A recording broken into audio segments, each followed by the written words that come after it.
Plaza Government Center, Papinay Prosperidad, Agusan del Sur. This is 89.7 Agusan Radio FM, the broadcast radio station of the Provincial Government of Agusan del Sur. 89.7 Agusan Radio, a station that delivers relevant, fresh news and information. 89.7 Agusan Radio, a proud member of the KDP, kapisanan ng mga broadcaster ng Pilipinas. Kalinaw o kahimsog sa panglawas. Inyong mabati matag Martes sa alas 7 sa gabi. Uban ni Dr. Milhamid Tumawis. Kalinaw o kahimsog sa panglawas.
Alas 7:04 ng petsa, 19 ng buwan ng Agosto, taong 2025, tuwig, taon. Nang mapayapang maulap-ulap dito sa Papinay, Agusan del Sur, ang pagbabalik ng inyong lingkod, ang inyong prinsiping manggagamot, ang ating programang Kapaki-Pakinabang, ang programang Kalinaw o Kaimsog.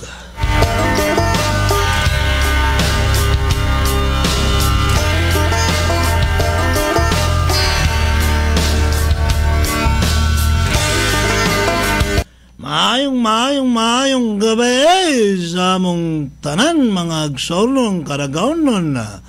Tayo po ay binabati natin ang ating mga kababayan dyan, mga karinderya na hanggang ngayon ay nakabukas, nakikinig sa atin dito sa impila ng DXGP 89.7 FM Agusan Radio. Ito rin sa mga nanonood sa atin sa Gemstar Cable TV, pati dito sa ating social media live ay napapanood po tayo. Lahat ng ating mga taga-subaybay dito sa ating mga bus terminal na mga sidewalk vendor tayo dyan na mga kababayan na naghahanap buhay ng marangal. Sa lahat ng mga bumibiyahe ngayon, sa bus man o sa pribadong sasakyan o sa jeep man, o kaya kahit ganitong gabi ay nasa tricycle. Iwan ko kung mayroon kayong radio FM dyan sa mga tricycle nyo. Minsan meron eh.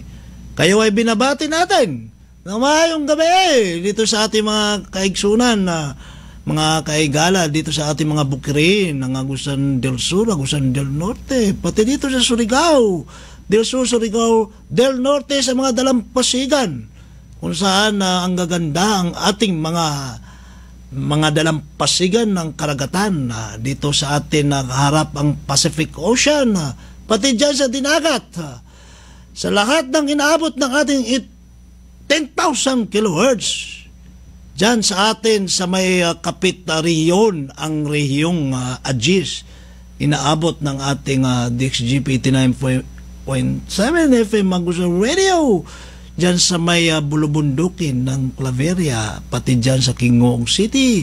Dito sa Davao Region ay naririnig po tayo ang ating tinig, mga kaigsunan, mga Kabisayaan, mga Kamindanawan, na maayong gabi sa among tanan.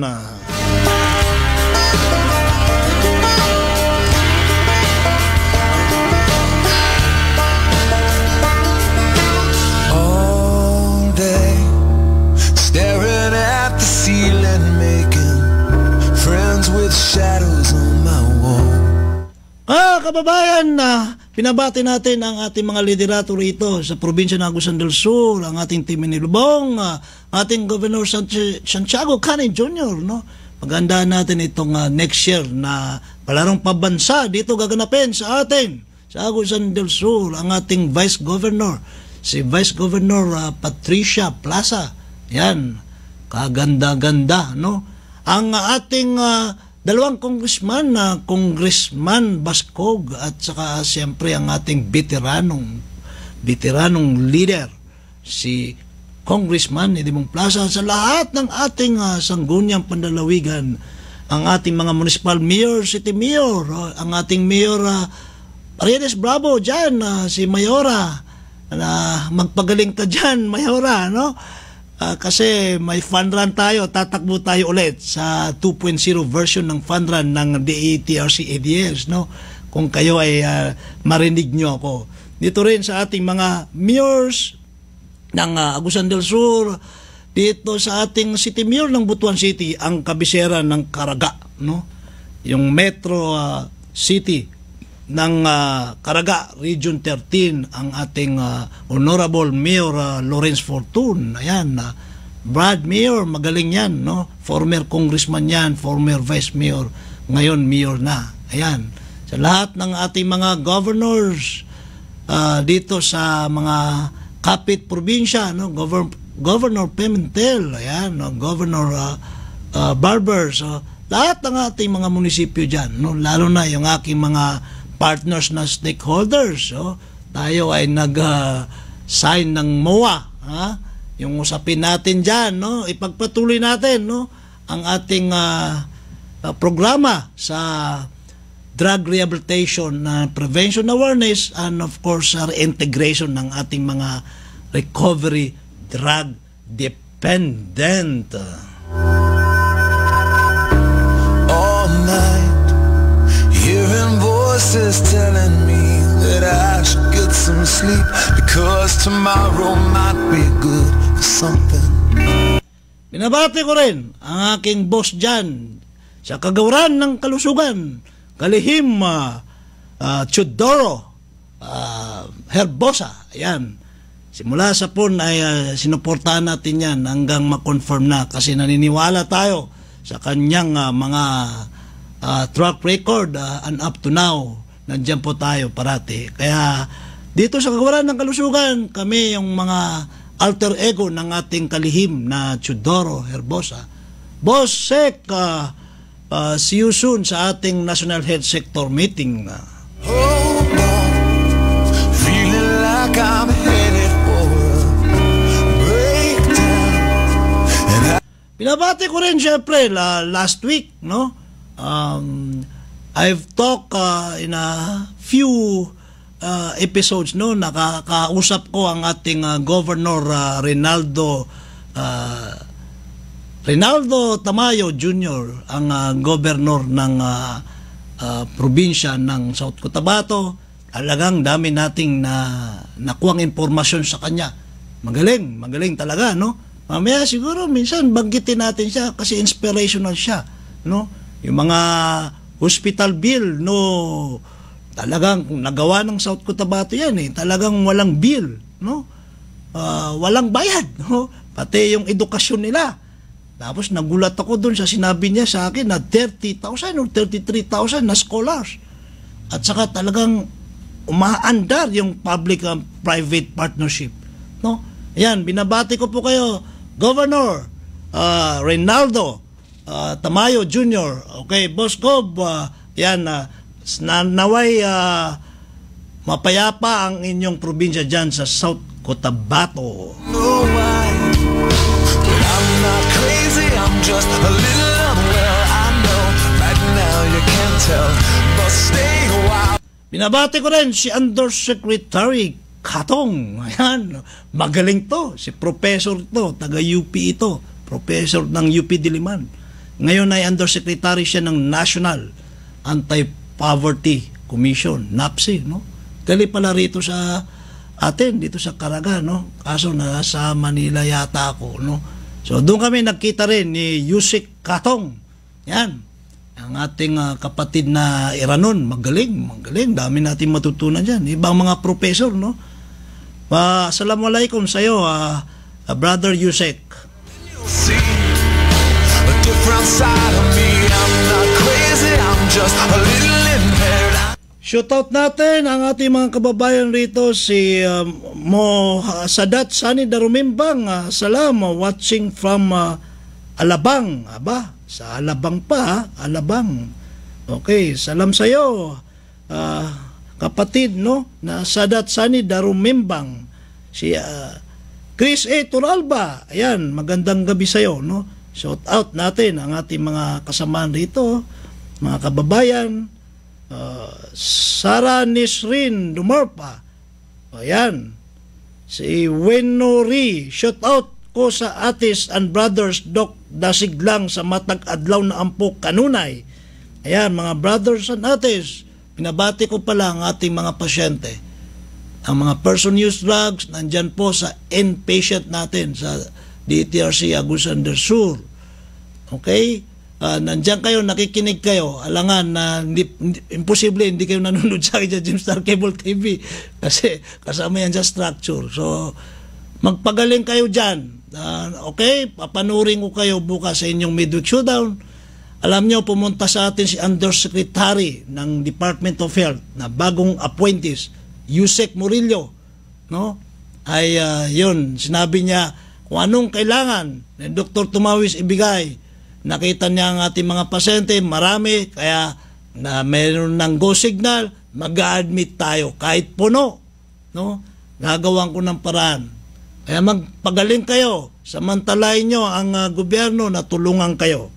Ayan, mga brothers and ates, si Winori, shout out daw sa ates and brothers. Ampu kanunay, si Ma'am Ruby Ferda B. Alcala, ay si Doktora Ferda B. Alcala. Good evening po, Doc. Pa-shoot out. Ayan, ang ating CHPO, no? Ng Chief Health Program Officer ng DTRC Soxargen, si Dr. Ruby. Ubigay ni ito. Magaling to. Kasama natin na addiction na professionals. Ayan, no? Si May Guapa. Mayong gabi, Doc. Mayong gabi sa'yo. Guapa. Guwapang-guwapa, ha? Roland Paul. Pa-shoutout po sa mga atis and brothers Dasiglag o Ampu Kanunay watching from Davao City, si Roland Paul. Ayan, no? Binabati kayo mga brothers ati. Ayan, Ampung Kanunay from Davao City. Yan ang ating si Makoy ng puso mo. Good evening, Sir Prince. Pa-shoutout sa mga atis and brothers Ampu lang o perme gaksa la ninyo ang programa watching from Davao City from Bro and Mar. Ayan. So ayan, yung mga nanonood sa atin, mga naway pagpatuloy nyo ang inyong recovery, ha? Mga ating mga recovery drug dependent. Amira Makapar Kusain. Assalamualaikum and good evening, Doc Prince. Pa-shout out po sa mga sisters and brothers na inpatients at sa mga staff ng rehab. Especially po sa mga husband ko, Brother Amilodin Kusain, watching from Marawi City. We love you, Lasa. Hope to see you soon. Thank you, Doc Prince. Ayan. So, Lorna Kabigis, magandang gabi sa inyo. DJ watching from Labnig, Talacogon, Agusan del Sur. Ayan, si Binibining Lorna Kabingis. Ayan, no? So, magandang balita yan. Galing sa atin si Undersecretary Murillo. Yan po, si Yusek, no? Hindi ko alam kung sa Mayfi, nandun siya, kaka-appoint lang niya noon. No? Pero mag-uusap kami niyan. Nag-go signal na, no? Sabi niya, punuin nyo. Gagawa natin ang paraan yan. Mapasok natin. Kaya kayo dyan, sa ating mga inpatient, kung po pwede, 6 months to 8 months, intensive ang ating program sa inyo para makalabas kayo, i-reinforce natin sa aftercare program for 18 months, then magpasok tayo. Marami kasi nangangailangan, no? Diyan sa Anico, mayroon tayong ring na mga drug-free workplace. Meron na akong inadmit dyan sa Anico, Electric Company na Agusan Norte. Ayan, ganyan tayo, no? Samantala, meron ngayon sa issue sa Senado. Di ba Mutayp? Nandito si Mutayp, ay bisita ko rito eh. Sa Senado, meron tayong issue dyan na sa Senatora Subiri nga, pati staff niya, nagpa-drug test na eh. Ang hirap naman yan, grabe naman. Hindi natin maano to, ito yung trabaho natin. So dyan sa Anico, Agusan del Norte, Electric Company, talagang drug-free workplace nila ay functionable, no? Kaya mayroon na nga naging positive, inadmit natin ngayon sa ating health facility. Right now you don't care, but soon enough you're gonna think of me and how I used to be me, and talking to myself in public and dodging glances on the train. Ay, nakalimutan ko pala. Buti sabi ni Ma'am Charol Babasol, congratulations, DTRC Agusan del Sur, PhilHealth Accredited Primary Care Facility. Kami po ay accredited na po ng PhilHealth, pero na-accredited pa kami sa Primary Care Facility. May consulta package na. Ayan, yung mga staff ko, no? Pati job order, bibigyan natin yan ng PhilHealth claims. Hindi puro sa doktor yan. Hahatiin natin yan. Yan. Mga plantilla, pati job order, nalaman ko, pwede rin pala ibigay. Pwede nga bigyan pati outsourcing na security. Tulad ng ginawa natin dati, dyan sa health emergency allowance. Pati security, nabasa ko yung polisiya sa HIA, health emergency allowance, dahil sa pandemic. Nakita ko yung outsourcing doon. Binigyan ko ang aking mga security guards na outsourcing. Ganon pa man, ganito rin sa PhilHealth. Naway tuloy-tuloy na yan. No? Sabi ko nga sa mga staff ko, darating. That was 6 years ago and even 4 years ago, sabi ko, darating ang panahon na magkaka-PhilHealth tayo tapos mayroon din kayong compensation. Katulad sa ospital. Kaya sa aking mga kasamahan sa TRC, pilitin natin ang ating PhilHealth accreditation. Ito, pag may consulta package na, mayroon makukuha ang ating mga motivation yan. Ang ating mga staff. Sa akin, yung doctors, nurses, yung mga program people sa akin, health program officer, admin, bibigyan natin yan. Sabi ko nga, kahit job order, may polisiya eh. Ako, makasilip lang ako ng policy na pwede ibigay. Anin ko ba yan? Di ko na bubulsain yan. Di ba? Ano yan? So, congratulations sa DOH-DTRC Agusan del Sur. Tayo na po ay accredited ng PhilHealth ng Primary Health Care Facility. I know they've all been talking about me.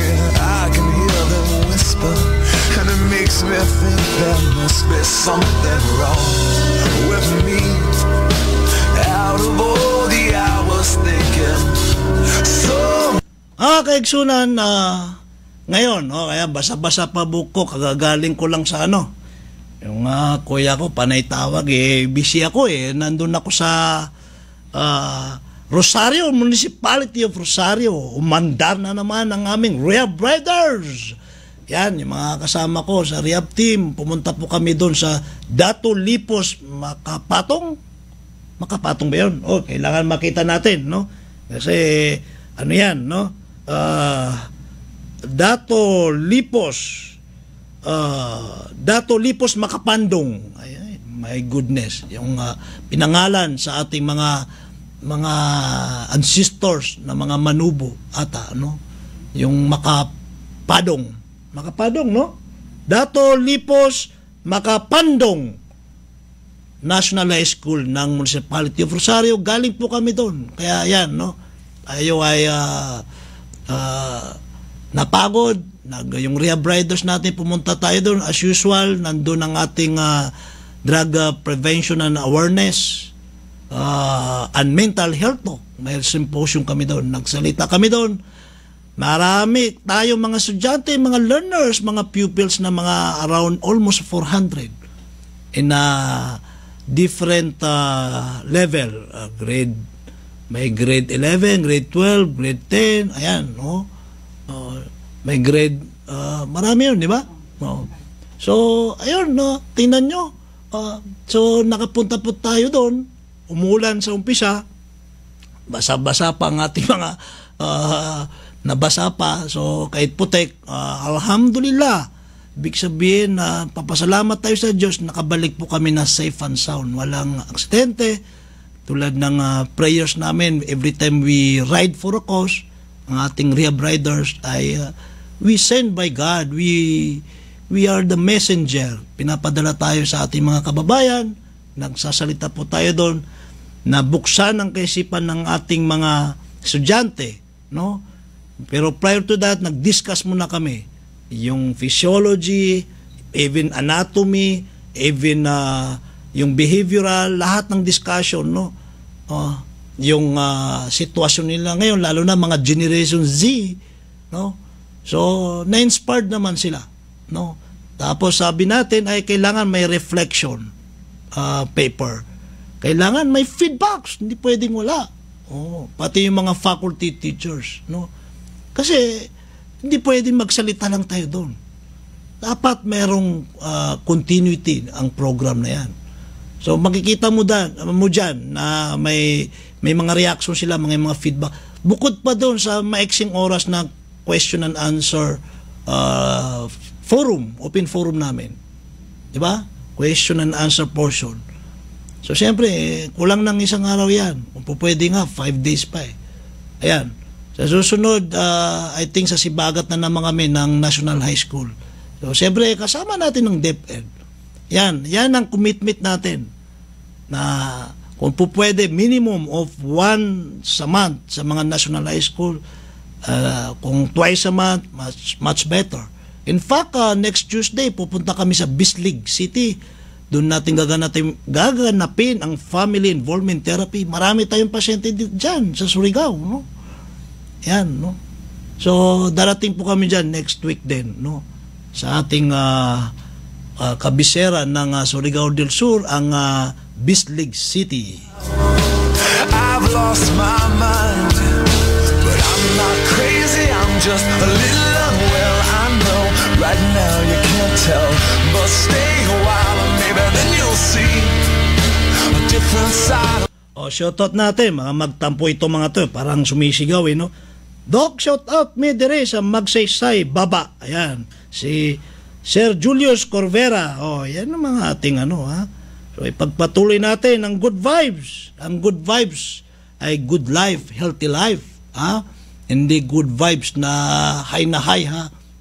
Hindi yan. Ang totoong good vibes, yung inspired ka, no? healthy yung lifestyle mo. Yung lifestyle mo ay clean. Not crazy, I'm just a little impaired. I know right now you don't care, but soon enough you're gonna think of me and how I used to be. I've been talking in my sleep, but soon they'll come to get me. Yeah, they're taking me home.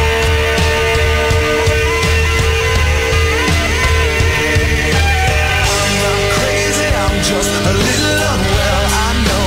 Right now you can't tell, but stay a while and maybe then you'll see a different side of me. I'm not. Shoutout natin si Anika Kusain. Magandang gabi po, watching from Zamboanga. Pa-shoutout po kay Brother Amilodin. Ayan. In relation sa atin pagpunta doon sa atin sa Dato Lipos Makapandong dyan sa may Rosario National High School.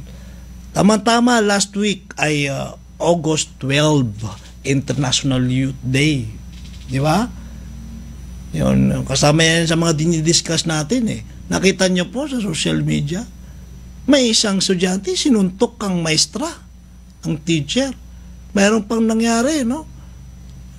Binarel, inampos. My goodness.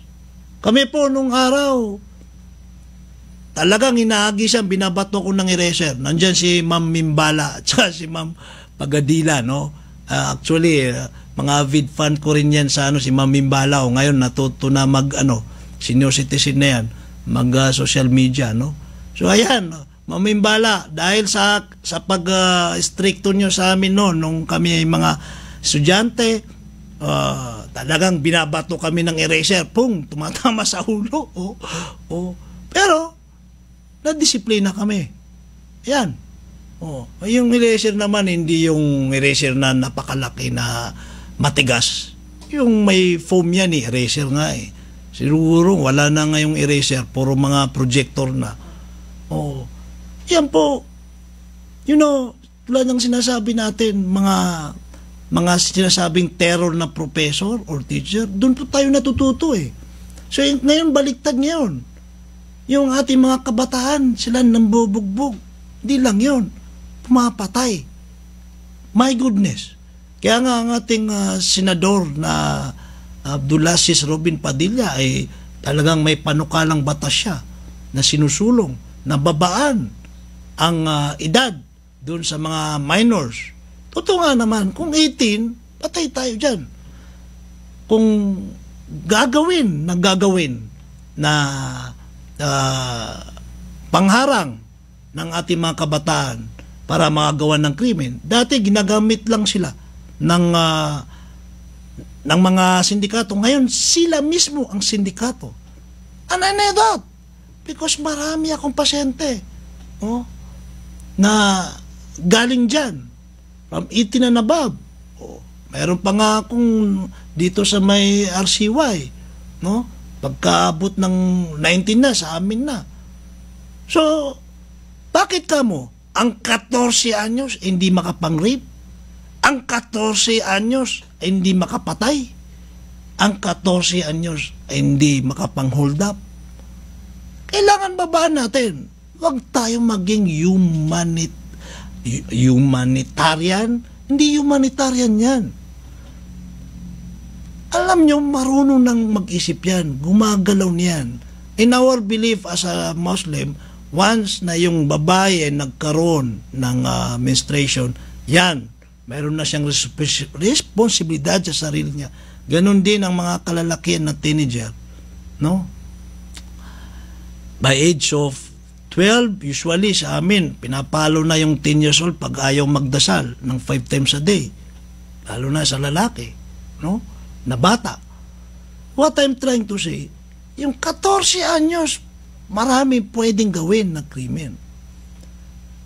Kaya, pag-isipan natin yan, suportahan natin yan.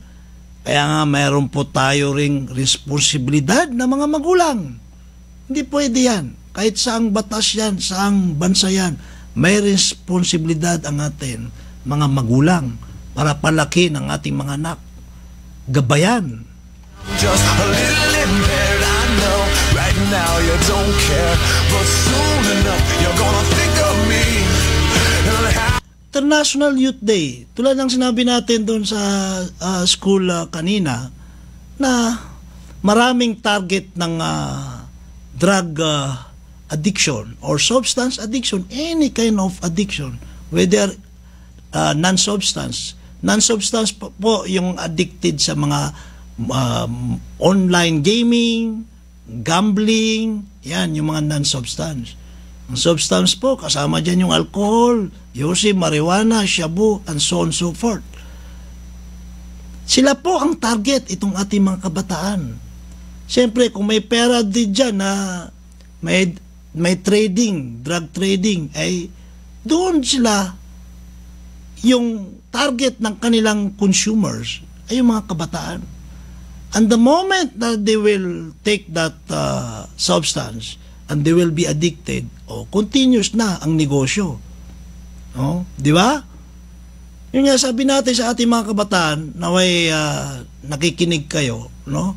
Sa ating mga youth, sabi ko nga sa inyo, kayo ang pag-asa ng bayan, paano na? No? Pag ang ating mga kabataan ay kinulang sa asal, tapos napunta na dito sa addiction. Kala nyo hindi lang shabu. Kaya nga sinabi ko, paulit-ulit sinasabi ko, yung online gaming na yan, for example, yung Mobile Legend na yan, talagang binibrainwash niya yung utak ng tao. Tingnan nyo yung mga karakter niyan, mga demonyo, may mga sungay. Pati yung babae na sexy, may sungay din. Anong natutunan sa Mobile Legend na yan? Kill, kill, kill, double kill, patay, patay, ganyan. Tapos hindi ka kaagad makaalis dyan kasi online yan, real time. Ngayon, pag umalis ka sa grupo mo, iba-blacklisted ka nila. Hindi ka nila pasasamahin ulit. So, during that game na naglalaro ka, kahit anong ginagawa mo, ipapaliban mo yan. Hindi ka mag-aral, tatawagin ka ng magulang mo, utusan nga, hindi pa rin. Kasi hindi pwedeng umalis ka. Unlike nung kami, ang nabutan ko lang yung Counter-Strike. Pag natapos, wala. Pwede kang umalis na nga eh. Ito, online real time. Ang malupit doon, kami, computer shop. Kasi Generation X po ako. Ngayon, itong millennial sa Generation Z, cellphone na lang, smartphone. Kahit sa banyo, pwede kang maglaro ng Mobile Legend. Diba? So, anong naitatatak sa utak nila? Kill, kill, kill. Aggressiveness. Double kill. Meron bang triple kill mo type? Ha? Meron din triple kill. Yan ang nangyari dyan. Tingnan yung history, yung mga nanuntok sa maestra. Ito hulaan ko lang, ha? Usapin nyo, investigate nyo yung mga ano na yan. Yung mga, meron pang pumatay ng teacher. Tingnan nyo yan. Naglalaro yan ng mga online gaming. Especially yung Mobile Legend na yan. Used to be how I used to be, how I used to be. But I'm just a little lost. How I used to be, how I used to be.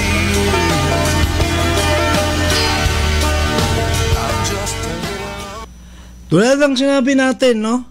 Yung many kind of addiction, substance or non-substance, still they can resulted to unfavorable impact sa ating mga kabataan. Ayan. So, di natin pwede sabihin na isolated case yan, ha? Pero doon lang sa nakita natin sa social media, sinuntok. Yung iba, inambush. Di ba? Pinatay. So, tingnan nyo ang history niyan. Mag-investigate kayo. Tingnan nyo may addiction yan. It's either nasa drug addiction or sa non-substance, like for example, nandyan sa mga online addiction. Lahat po yan magkakaparehas ng effect niyan.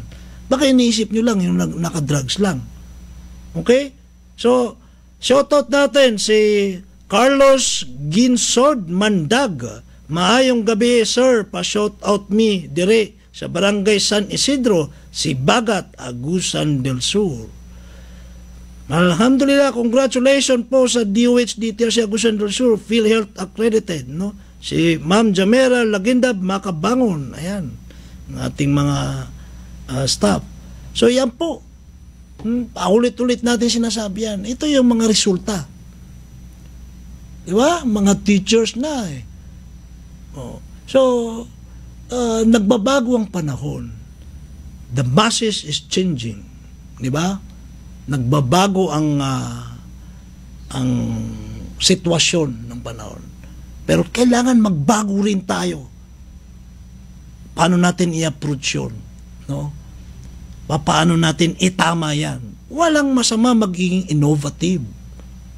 Pero dapat naka-align yan, naka-anchor yan, naka-angkla yan sa ating moral values. Yan, mga kaigsunan. Sabi ko doon sa ating mga kabataan doon kanina sa National High School, wag na wag niyong kalimutan ang mga kaugalian ng ating mga ninuno, ng ating mga magulang. Yung respeto natin, panatilihin natin. Wag nating kalimutan ang kanilang mga magaganda, mabubuting kaugalian. Kasi pag yan, kinalimutan natin yan, kung saan tayo nanggaling, magbabago na ang ating mga moralidad. Ayan. So, there is nothing wrong to be para sumakay sa panahon. Kaya nga, may tinatawag tayong innovation, modification, yan. Development, part of development yan. Pero sana naman, nagtanong ako pa, actually, paulit-ulit kong tinatanong to, at saka sinasabi rin sa DepEd yung GMRC, wala na raw, meron daw pinalit, pero hindi focus sa ating mga values, mga Filipino values, yung history natin. Alam nyo po, paano mo, meron din tayong subject dyan, yung history, hindi focus, more on mga ano na Baguhin nyo po yan sa DepEd. Matagal ko na itong panawagan. Tingnan nyo. No? Hindi kailangan isama natin ang sarili natin sa tinatawag natin progressive development. Nakita nyo ang Japan, hanggang ngayon nagbabaw. Ang China, meron silang mga kaugalian na nandiyan pa rin. Mga cultural na naka-anchor na sa kanila, na hindi nila iniiwan. Di ba? Yan ang totoong makabayan. Patronize your own. Ba? Wag di dahil nakita mo doon sa Western world ay gagayahin mo. Iba yon. Iba tayo rito sa Asia. So sana sa DepEd revisit nyo. Taga ko na itong panawagan, no? Ako po, umiikot ako Tinakausap ko yung mga teachers, mga principals. Doon tayo, dito tayo mag-umpisa. Sila ang pundasyon natin, itong mga batang to. So doon, sabihin natin, i-brainwash. Sabi mo, iba naman ang wording ni Doc Prince. Yun na yun I-feed natin ng mga mabubuti. Ito yung, alam mo kung saan ka nanggaling. Ito yung mga kaugalian nun. Kaya dapat ganyan ka rin. Ganyan yan. Magkasama yan. Yung mga good manners and right conduct. Ayan. Magkasama yan doon sa history. Kasi doon lang naman tayo Napakaswerte natin kasi may pinanggalingan tayo. Mayroon tayong napakamakulay na pinanggalingan ang ating kultura at saka tradisyon. Hold on, little girl. Show me what he said to you. Stand up, little girl. A broken heart can't be that bad when it's through. Fake the twist of both of you. So come on, baby, come on over. Let me be the one to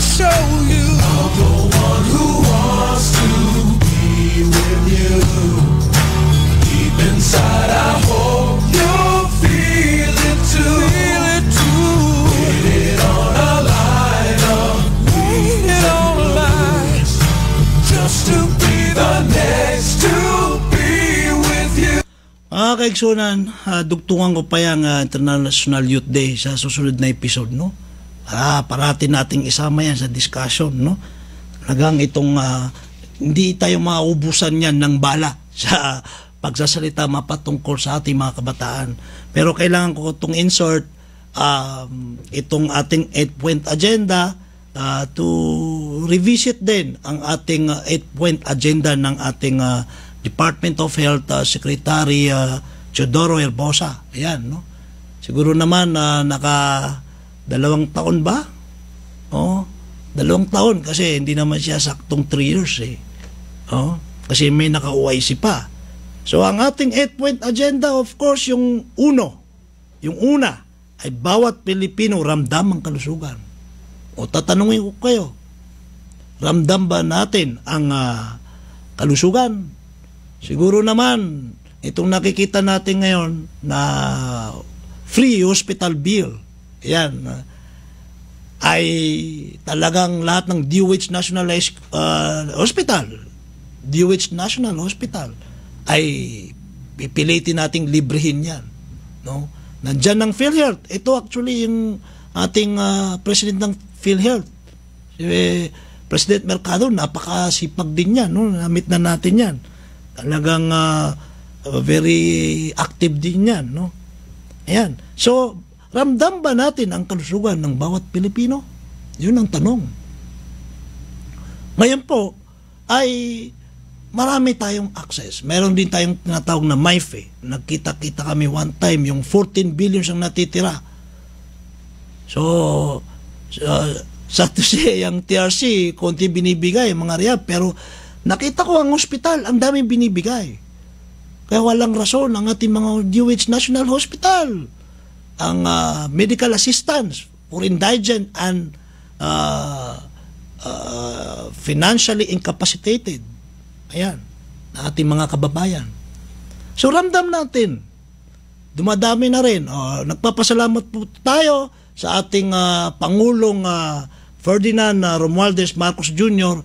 kasi yung pinuntahan niya po, narinig tayo rito sa kakaingay ng ilang buwan, na narinig po tayo, kaya pumunta dyan sa Marawi City para i-check yung Marawi Rehabilitation. Tapos sinabi niya, yung Marawi City General Hospital, ba't di pa nabubuksan? Ngayon po August ang usapan. Sa tingin ko, ma-open na po yan. Nandyan ang ating mga liderato sa Marawi City. Napakasaya natin. Malapit po yun sa bahay namin. Siguro, wala pang 500 meters. Talagang malapit po yun. Sobrang lapit, no? So, nagpapasalamat po tayo sa ating Pangulo, no? Na kung hindi siya pumunta, isa din sa pinunta niya doon, yung mga eskwelahan doon, na 3-story building o 4-story building. Nailipat na yung mga estudyante doon. Tapos na yun eh. So ngayong Agosto, itong buwan, kaya nagpapasalamat po tayo sa ating presidente. No? Maraming siyang pinuntaan doon sa Marawi. So ngayon, umiikot siya sa mga hospital din. Nakita natin, no? So gumagalaw ang ating Pangulong BBM, no? So, bawat Pilipino ramdam ang kalusugan. Yan. Yung ating buting kalihim, Teodoro Herbosa, yung Bucas Center, yung mga National DOH Hospital, mayroon po tayo. Isa tayo sa nag-formulate doon kasi kami rin ang hiningan ng mga inputs, yung Bucas Center. It's all about the in-between of the hospital and the health center. Yung urgency center, no? Yung, ibig sabihin, yung pwedeng i-cater yung Bucas Center na yan, no? I-cater yung hindi pa kailangan ipasok sa hospital o kaya hindi kaya ng health center. Yan. So, ramdam natin, bawat Pilipino ang kalusugan. Yan pong unang 8-point agenda ng ating kalihim. So, reassess natin ang ating kalihim. No? Yung number 2, ligtas, di kalidad at mapagkalingang serbisyo. Ayun. Ligtas at kalidad ang ating mapagkalingang serbisyo.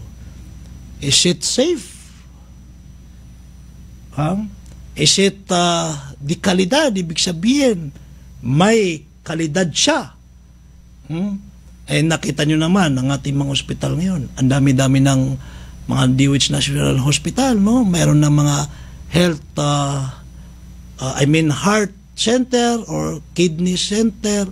What I'm trying to say, sa isang hospital na tertiary, mayroon doon na heart station, heart center na kompleto. Ang may pakpak ay nakakaano sila ngayon. Inakomodate na yung PhilHealth ng kanilang cardio operation sa puso. Yan. Ang ating mga ospital, no? Ay lahat ay na-capacitated na, dekalidad na. Mga dialysis na, no? Tapos siyempre nandiyan ang ating PhilHealth din na talagang sinasagot, no? Kailangan ma-prove natin yung issue dati, ngayon, kasi nga maraming savings sa PhilHealth, yung pala, nung nakita ng ating kalihim na Teodoro Herbosa, ay ngayon gamitin natin. Di ba? Kung sabi nga niya, bawat barya ay mahalaga. Ayan. Kasi nga, BBM, no? Yan.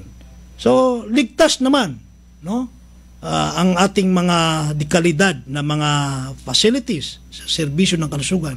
Pangatlo, teknolohiya para sa mabilis na serbisyong pangkalusugan. Ayan, yung mga advanced technology. Nandyan ang ating Kimits. Nagbigay po sa amin ng 10 laptop ang Kimits ng Central Office ng Department of Health. Kinuha ko po yan last week, no? Yan, meron po sa mga DOH National Hospital, inumpisaan na. Yung mag-appoint ka digital. Kahit nasa bahay ka, pwede ka nang humingi ng appointment. O digitalization yan. Yan. So marami, no? So, ni-evaluate natin. No? Hindi naman tayo rito. Kailangan masabi to. Transparent, no? Transparent tayo. So, maraming binibigay. I mean, ginawa ang DOH para sumabay tayo dito sa advanced technology, no? Kasi lalong mapapabilis ang ating mga transaction sa ating mga kababayan, no? So, yan, marami pa yun, no? Hindi ko lang maalala yung sa digitalization, no? Pang-apat, yung handa sa krisis. Ibig sabihin, preparedness. So, nandyan ang ating mga Bureau of Quarantine. Actually, ang dami po ang Bureau of Quarantine ngayon, ha? Parang TRC na rin yan. Mayroon din silang mga director dyan. Imagine, tapos nandyan din ang collaboration ng DOH sa ang sabi ni Sec Ted Herbosa, isasama niya doon sa 5 minutes response team ni Chief PNP na titingnan niya kung maisama yung health dyan na mag-response din yung ating mga health response team, no? Yung 5 minutes. Kasi lahat naman ng lugar natin may hospital, eh. Diba? So tama nga naman, ililink mo lang yun. It's all about digitalization. Diba? Ayan, handa sa krisis. So preparedness. So marami tayong kasama dyan, yung ating mga ano ba yun? DRMMC, yung mga kwan ba? Mga disaster. So hindi pwedeng disaster lang tapos sasabihin nila walang participation ng Department of Health sector. Di po pwedeng i-deny nyo kami. Posible wala. May participation yan, ha? So, panglima, ang pag-iwas sa sakit. Ito, ang pag-iwas sa sakit. Ito yung prevention. Ito yung public health. Napaka-importante. Dito tayo obsessed sa public health. Diba? Ang itong universal healthcare law natin will never be successful kung iiwa mo yung public health. Siya po tayo obsessed. Kaya for 18 years, nandito po tayo sa Department of Health. Ang pag-iwas sa sakit, yung lifestyle modification, yung mga dietary ideal dietary reference mo, tinuturo yan, no? Pati sa mga ngayon, nauso ngayon yung mga marathon, no? Parati kong sinasabi yan, natutuwa ako, no? Kahit saan nga pumunta, gabi, hapon, dati umaga lang tumatakbo. Yung dumami na ngayon ng fun run. Oh. So, yan po yung pag-iwas sa sakit. Public health po yan. Yan din ang ginawa natin sa mental health talk, sa lahat. Pumupunta tayo. Public health po yan. So, tama-tama, pang-anim ay ginhawa ng isip at damdamin. Ayan po, yung mental health. No? Nandyan, dyan papasok ang drug prevention and awareness. Kami po yun.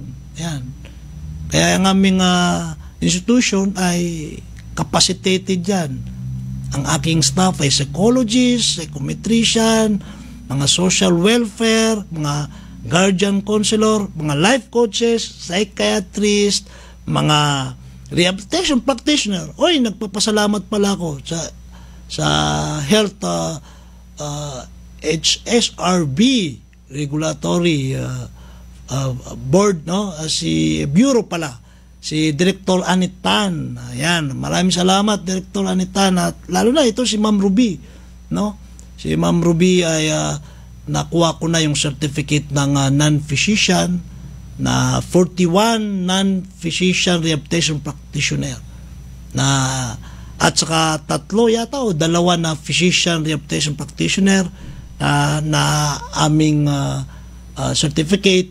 Tapos expiration niya ay 2029, year of 2029.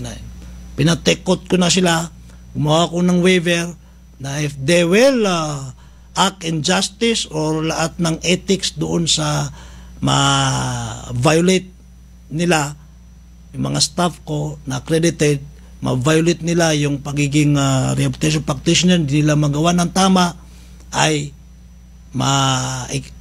ma-revoke ang kanilang being a drug rehabilitation practitioner. DRP po, DRP.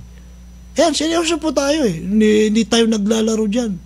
Gumastos nga tayo dyan ng 200,000. Nag-invite tayo sa yung emeritus ng psychologist na chairman ng PRC Psychology Board, si Dr. Kwe, Miriam Kwe.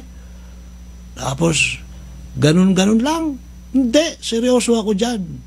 Dapat, magamit nila yung kanilang accredited rehabilitation practitioner. Ayan, DOH, non-physician at saka physician. So, pang wala silang output, ay re-revoke natin yan. Kasama doon sa pinirmahan. So, pinatikot ko na sila, no? Yan, ginhawa ng isip at damdamin. Ito po ang ginagawa natin. Pumupunta tayo sa mga schools, mga jails, mga munisipyo, community-based drug rehabilitation program. Kasama na po yan. Hindi pwede magkaiwalay ang drugs or substance na addiction or non-substance addiction dito sa mental health. Sabi ko nga doon, lalong-lalo na, suicidal month nga yata ngayon eh. Yung suicide, siyempre, your mental health issues, whether sa family nang gagaling yan or externally, still it will lead to addiction. And even you don't have problem in mental health, but you're engaged of addiction because of peer pressure, mental health pa rin ang apektado. It always hand in hand together. Pwedeng sabay, pwedeng mauna yung isa, di ba? And it follows. So, yan, no? Mayroon mo din po tayong mga batas dyan. So, pang-7, kapakanan at karapatan ng health workers. Ayan, yung HIA naman ay Health Emergency Allowance ay binibigay. Nakikita ko naman yung standardization and naibigay naman. At nagpapasalamat tayo sa ating sekretarya, Mina Pangandaman, yung HMOs, yung binigay na 7,000. Ayan, kami po ay naka-avail na aking mga staff doon sa health cards na 7,000. Automatic po yan, hindi yan binubulsa nila. Kailangan automatic yan doon sa ating mga plantilla position. At sabi ko naman, sana ito mga job orders din ay mabigyan. So, yun lang talaga ang kaya rin. And at least, no? So, kapakanan at karapatan ng health workers, which is last year yata yun eh. Ako yung nilagay nila, kasama ko si ASIC ng DOLE, Department of Labor and Employment, no? So yan, pinagtatanggol natin ang ating mga kasamahan sa health sector, mga health workers. Di ba? Mga ano natin yan, hindi lang kakampi, no? Mga comrades. Ayan, mga comrades natin yan. We are the soldier of the health sector. Di ba? So, pinagtatanggol natin yan, ang ating mga karapatan. Yung mga tama-tama, yung doctor shaming, let's investigate. Hindi lahat, no? So, kung mali naman, huwag kayong mag-shame. Huwag niyong pahiyahin sa social media. Be sure na mayroon kayong evidence. Kung wala kayong evidence, hindi po pwede. Kasi lahat ng tao, hindi lang mahirap, pati may kaya ay may karapatan. Di ba? Lahat may karapatan yan. Lahat may human rights yan. Karapatang pantao. Kahit sino. No? Pare-parehas tayo dyan. Kung mahirap ka, hindi pwede parating pa-victim ka. Siyempre, yung mahirap din, pag silang inagawang inapi, ay paglalaban natin yan. Yung mga ating mga kasamaan din, no? O kaya mga may kaya, paglalaban din natin yan. Di ba? Pero, meron din, itong ating problema sa professional fee, no? Ito talaga, tumatawag ito. Alam niya, nag-ano ko eh. Sandali ha. Build up your confidence to be on top of work. Wake up, who cares about little boy not talk too much.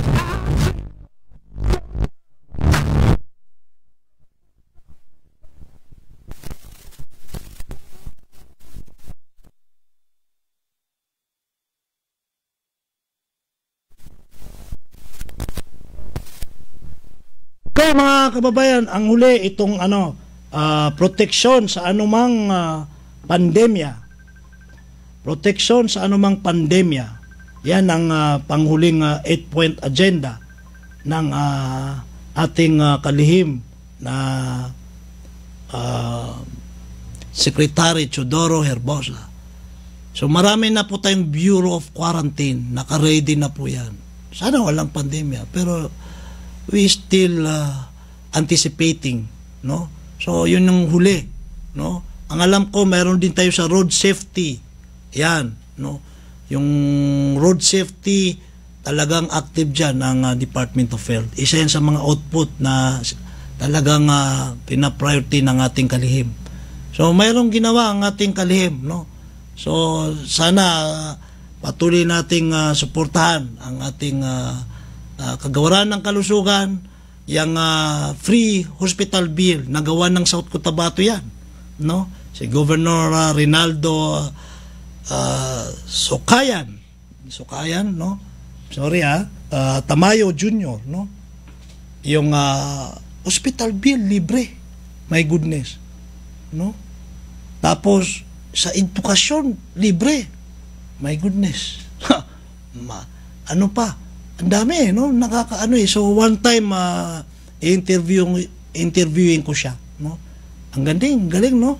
So sana yung decentralization, kasi siya rin ang presidente ng Partido Federal ng Pilipinas. The word federal, ako po matagal ko nang sinusulong yung federalism eh, no?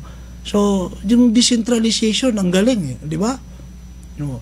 Ito nga sino to tumingin na I don't know, si Senador Marcoleta na hindi ako I stand corrected pag mali ako na yung budget daw ng 2026 ay mas marami sa Luzon, Visayas, Mindanao mas konti, no? So hindi ko pa na-check yan, no? Kung gaano yung diferensya ay yung gap ay mataas, sobrang malayo, ay iba naman yon. Dapat, kaya yun ang sinabi ko, to relate, yung decentralization, dapat, equally distributed yung budget, di ba? So sabi nga ni Governor Tamayo Jr. ay maraming pera ang gobyerno. Nasasayo lang yun. No? Ito nga si Mayor Vico Soto, talagang may savings eh. Di ba? Yan ang ating mga pwedeng maging aspirant, no? Hindi, kuro-kuro ko lang to Kasi it is factual eh. Mayroon silang may output eh. Kasi kung kaya ng isang probinsya, kaya ng ibang probinsya rin. Di ba? Ang galing. Di ba? So marami tayong pag-uusapan dyan. Well, inabot tayo ng isang oras. I hope you feel it too. Wait it on a line up. Wait it on a line. Yeah, just to be the next to be with you. Why be alone when we can be? Mga kaigsunan, inabot tayo ng isang oras, napakabilis, marami pa tayong pwedeng pag-usapan. Kung ano man ang nasabi natin rito na sa tingin nyo ay hindi kaya-aya ay ituring nyo na lang na yun ay mga shortcomings ko, mga kakulangan. Ako ay patuloy na nagsasaliksik ng kaalaman, no? At kung may nasabi man tayo rito na kinataba ng puso nyo ay yun ay bilang isang taong marunong mag-appreciate, no? Okay? Good vibes tayo mga Pilipino. Muli, sa susunod ng ating panayam, sa susunod na Martes ng gabi ng alas 7 hanggang alas 8,